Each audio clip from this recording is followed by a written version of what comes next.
It was Christmas Eve in our family's colonial-style home in suburban Chicago. The kind of place where the snow outside muffled the world. But inside, the tension was always razor-sharp.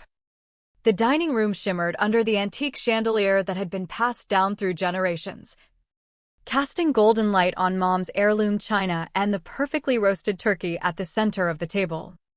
I, Emily, at 28, had long mastered the role of the shadow in these gatherings, sitting at the far end, near the kitchen door, ready to fetch whatever was needed without a word.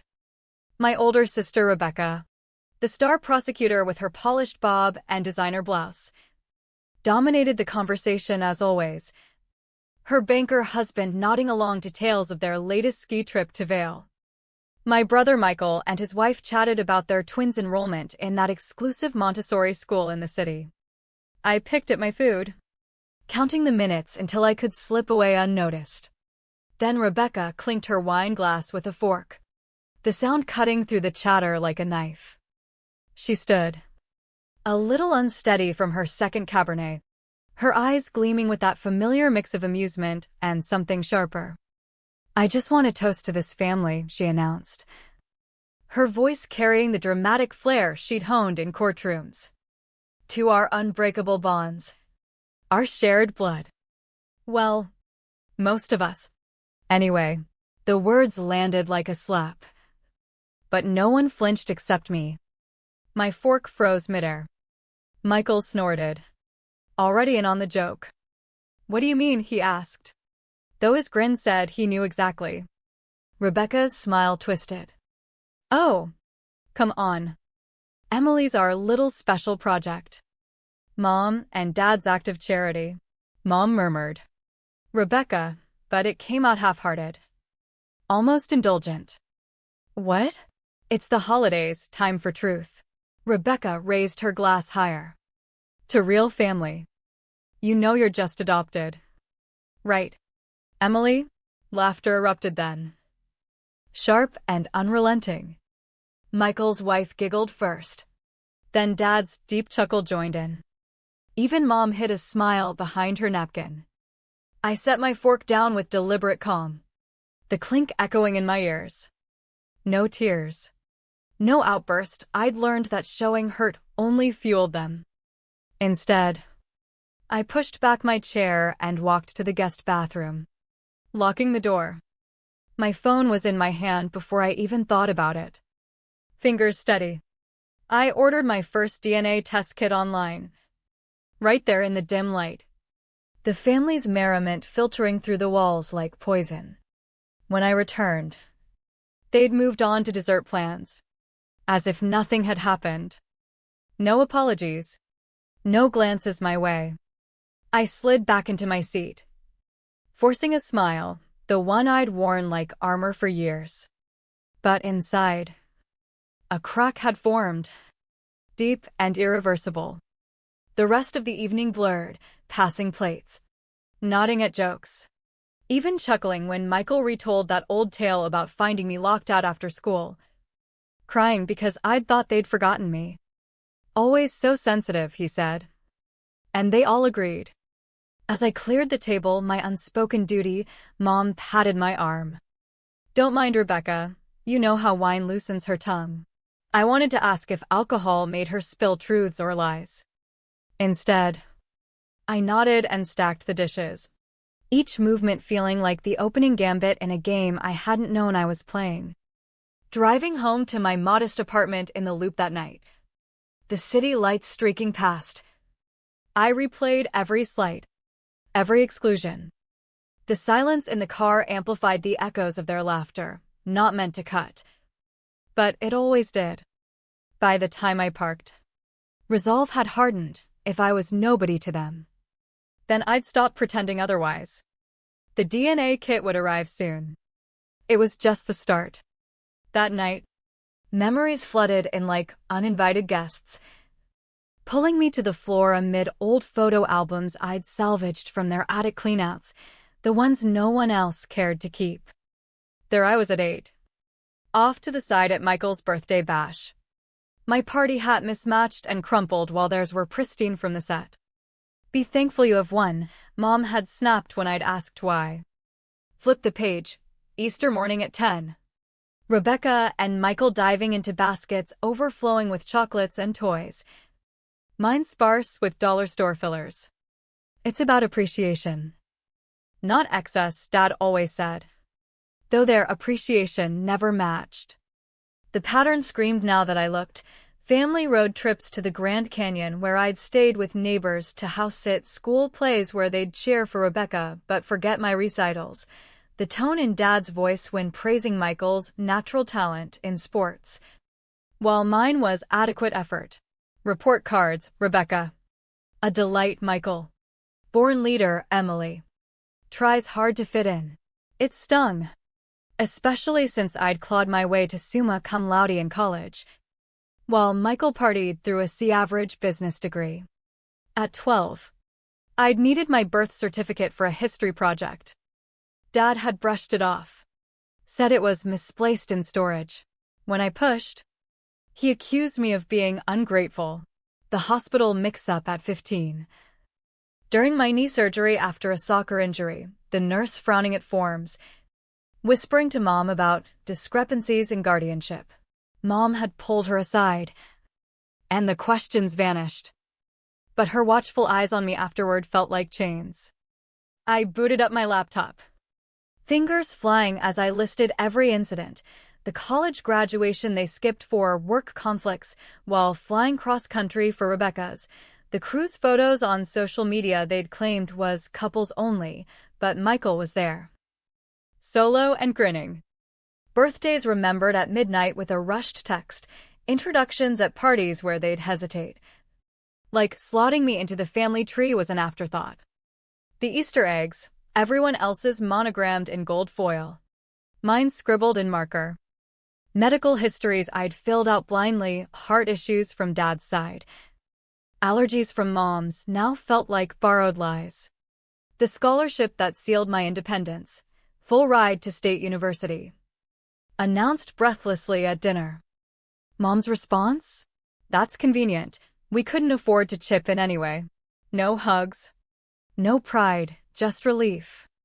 I juggled 2 jobs through undergrad. Ramen nights while they funded Rebecca's law school spa weekends and Michael's MBA bar tabs. You're so resilient, aunts would say. Like it was a compliment. Not a necessity born from neglect. Grandmother's funeral 2 years back, relegated to the back pew. Behind immediate family. I'd try to move up, Dad's firm hand on my shoulder. This is your spot. Emily. Don't cause a scene. I never did. That was my part, the quiet one. The obliging one. The one who absorbed the hits without rebounding. Rebecca could be cutting. Michael careless. But I had to be flawless to earn a seat at the table. My phone buzzed. Mom, don't forget your pet sitting while we're in Vail next week. Of course. The annual ski trip for the core family. I texted back. Actually, plans changed.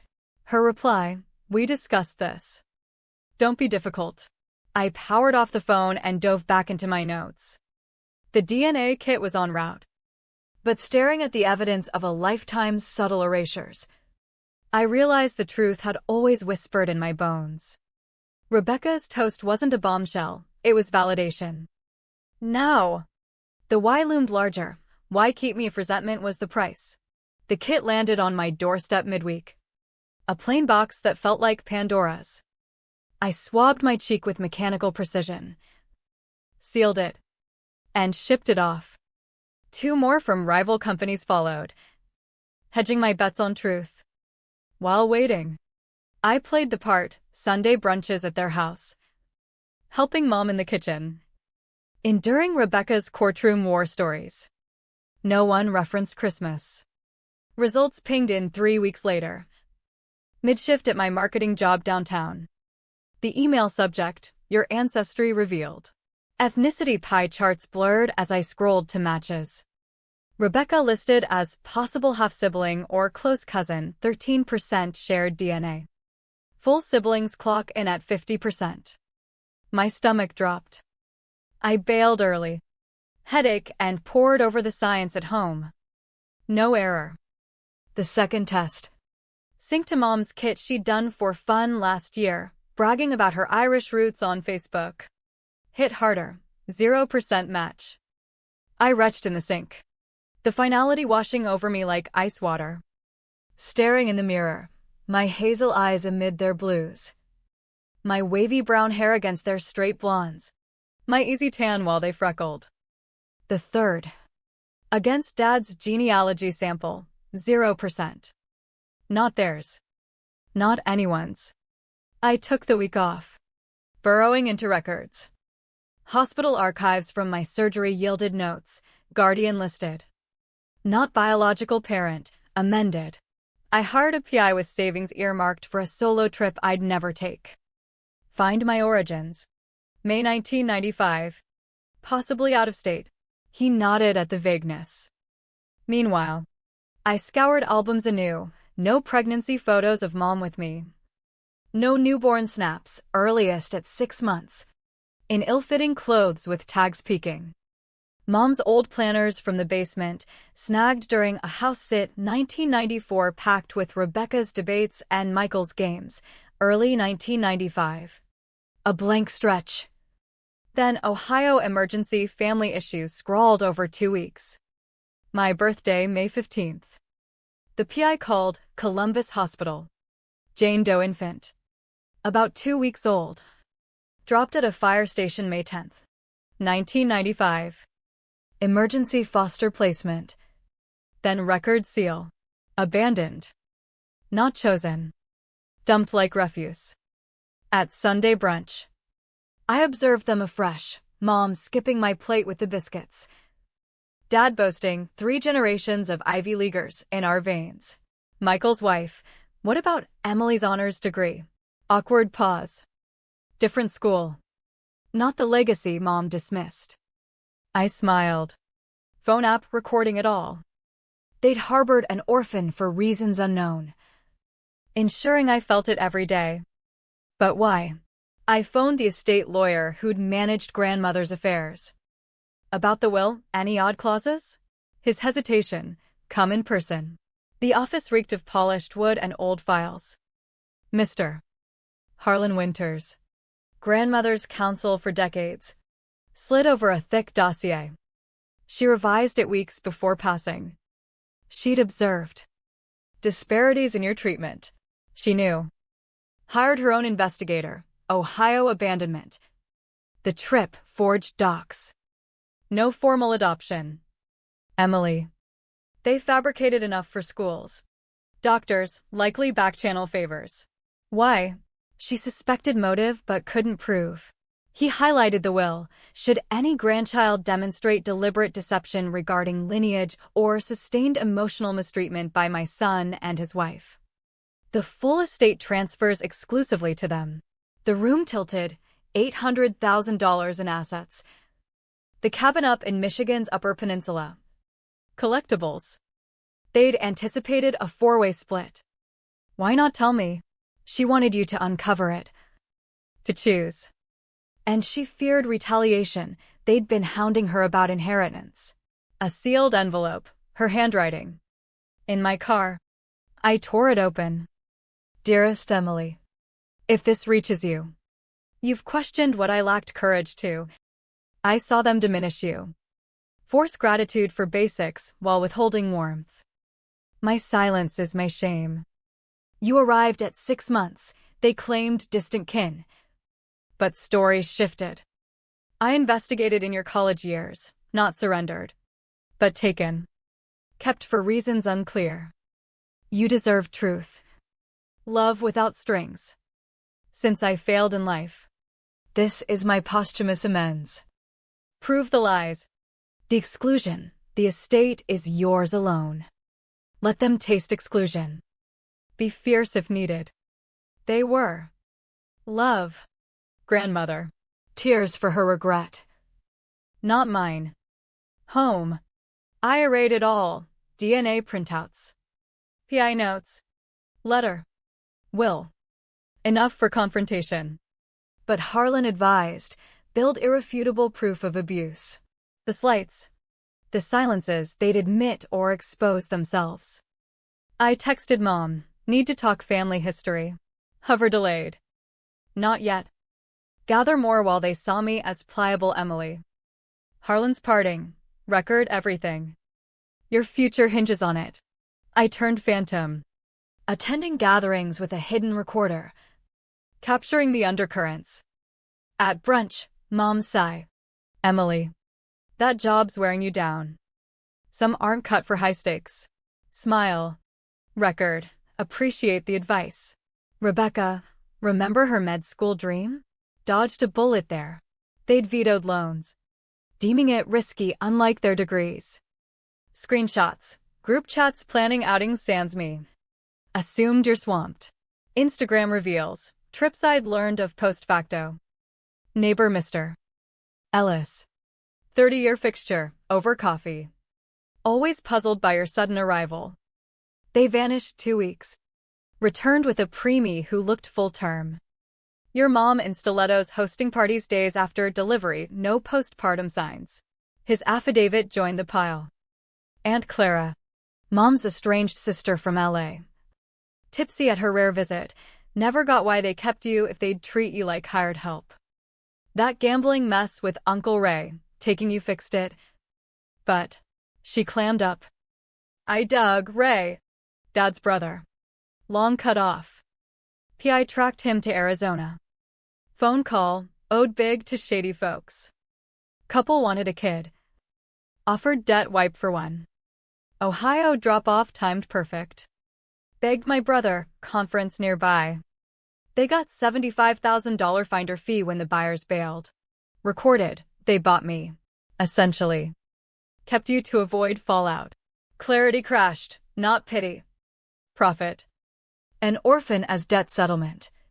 Resented as a living reminder. The distance. The barbs all rooted in that transaction.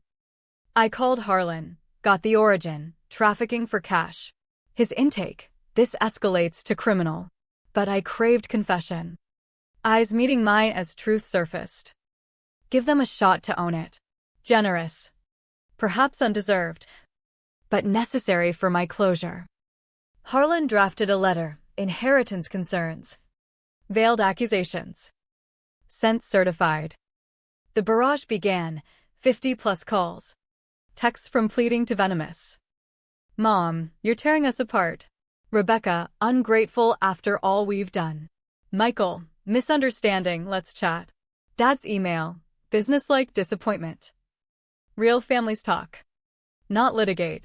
Mom's manipulative masterpiece. We've given you a life when abandoned.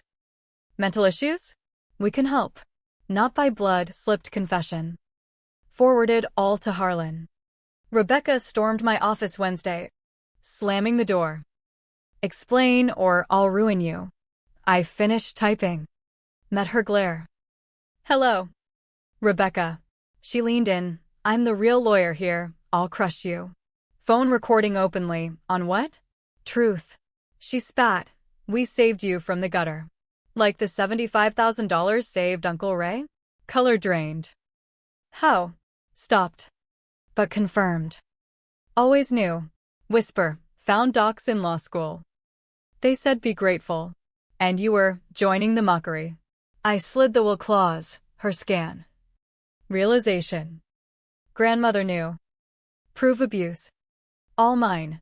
Threats crumbled to please. What do you want? Thursday. 4 p.m.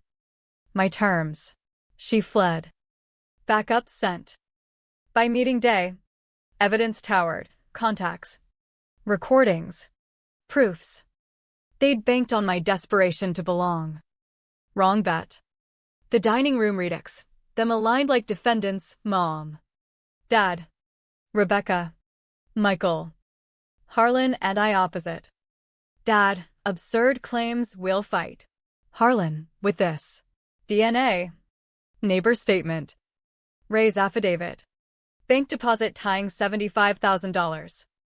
Trafficking. Mom, we raised you.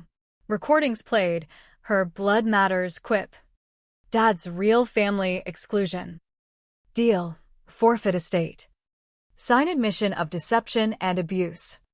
Sealed if no contact or contest. Outrage. Extortion. No mercy from charges. Exposure. Tax evasion on the fee loomed. Mom sobbed. How could you? 29 years of how could yous. They had 72 hours. Outside. Harlan. Bill Cave. Driving off. The house shrank in the rear view, a prison I'd escaped. They signed Friday. Harlan. Estate's yours. No messages, just blame. I packed. Headed to the cabin. Key in hand. Room's mine now. Financial planner set up security. Kept my job for grounding. Emails from extended kin. Condemnation. Deleted. Renovations stripped old vibes. Therapy unpacked the trauma. You reclaimed power. Grad school and counseling path they'd mocked. Saw Rebecca months later in a cafe, her haunted look. My nod she averted first. Master's graduation. Friends filled the void. Practice at the cabin, helping others like me. Dock sunsets brought peace. Deleted their contacts. The $75,000 baby had cost them $800,000. Justice's price tag.